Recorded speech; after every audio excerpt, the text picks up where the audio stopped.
ನಮಸ್ಕಾರ ವೀಕ್ಷಕರೇ, ನೀವು ನೋಡ್ತಾ ಇದ್ದೀರಾ ಶ್ರೀ 24 ನ್ಯೂಸ್. ಕನಸು ಸೇವಾ ಸಂಸ್ಥೆ ವತಿಯಿಂದ ಕಲಬುರಗಿ ನಗರದ ಪೊಲೀಸ್ ಆಯುಕ್ತಾಲಯದ ಆವರಣದಲ್ಲಿ ಸಸಿ ನೆಡುವ ಕಾರ್ಯಕ್ರಮವನ್ನು ಹಮ್ಮಿಕೊಳ್ಳಲಾಯಿತು.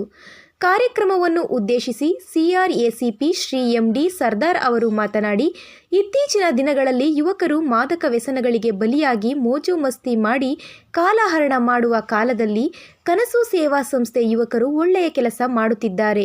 ಪರಿಸರ ಸಂರಕ್ಷಣೆ ನಮ್ಮೆಲ್ಲರ ಜವಾಬ್ದಾರಿ ಹಾಗೂ ಕರ್ತವ್ಯ ಕೂಡ ಎಂದು ಪರಿಸರ ಸಂರಕ್ಷಣೆಯ ಮಹತ್ವದ ಬಗ್ಗೆ ಮಾಹಿತಿ ನೀಡಿದರು. ಕನಸು ಸೇವಾ ಸಂಸ್ಥೆಯ ಸಂತೋಷ್ ಕುಮಾರ್ ಪೂಜಾರಿ ಮಾತನಾಡಿ, ಇಂದಿನ ಆಧುನಿಕ ಯುಗದಲ್ಲಿ ಮಾನವನು ತನ್ನ ಅತಿ ಆಸೆಯಿಂದ ಪರಿಸರದ ಮೇಲೆ ಅತ್ಯಾಚಾರ ಮಾಡುತ್ತಿದ್ದಾನೆ. ಹಾಗಾಗಿ ಸಮಾನ ಮನಸ್ಕರುಳ್ಳವರು ಸೇರಿ ಕನಸು ಸೇವಾ ಸಂಸ್ಥೆ ವತಿಯಿಂದ ಸಸಿ ನೆಡುವ ಕಾರ್ಯಕ್ರಮವನ್ನು ಹಮ್ಮಿಕೊಂಡಿದ್ದೇವೆ ಎಂದು ಹೇಳಿದರು. ಈ ಸಂದರ್ಭದಲ್ಲಿ ಆರ್ಪಿಐ ಶಿವಕುಮಾರ್ ಮುದ್ದ, ಮಹಿಳಾ ಪೊಲೀಸ್ ಪೇದೆ ಲಕ್ಷ್ಮೀಹಳ್ಳಿ, ಕನಸು ಸೇವಾ ಸಂಸ್ಥೆಯ ಸದಸ್ಯರಾದ ಕೇದಾರನಾಥ ಕುಲಕರ್ಣಿ, ಭೀಮಾಶಂಕರ ಜಕಳಿ, ಅಲ್ಲಮಪ್ರಭು ಕುಂಬಾರ, ವಿಷ್ಣು ಗಾಳೆ, ಮಲ್ಲಪ್ಪ ಮಾಳ್ಗೆ, ರಾಚಯ್ಯ ಸ್ವಾಮಿ ಹಿರೇಮಠ, ಮಹಾಂತೇಶ ಮಾಳ್ಗೆ, ಅವಿನಾಶ್ ಜಾನಕರ, ಮಲ್ಲಪ್ಪ ಮೋಗಾಲ ಹಾಗೂ ಇತರ ಪೊಲೀಸ್ ಸಿಬ್ಬಂದಿಗಳು ಉಪಸ್ಥಿತರಿದ್ದರು. ಬಂದಿರೋದು ನನಗೆ ಗೊತ್ತಿದೆ.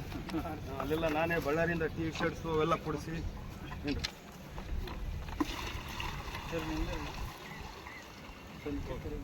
ಚಲ್ಕಿಲ್ಲ ಸರಿ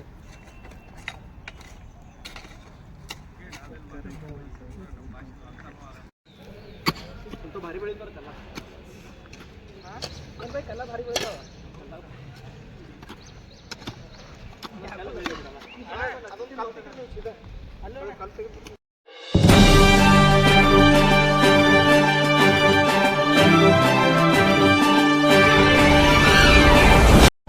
ವೀಕ್ಷಕರೇ, ಈ ವಿಡಿಯೋ ನಿಮಗೆ ಇಷ್ಟ ಆಗಿದ್ರೆ ಈ ಕೂಡಲೇ ಸಬ್ಸ್ಕ್ರೈಬ್, ಕಮೆಂಟ್, ಲೈಕ್ ಮಾಡಿ ಹೊಸ ವಿಡಿಯೋಗಳನ್ನು ಮಾಡಲು ಬೆಂಬಲವನ್ನು ನೀಡಿ.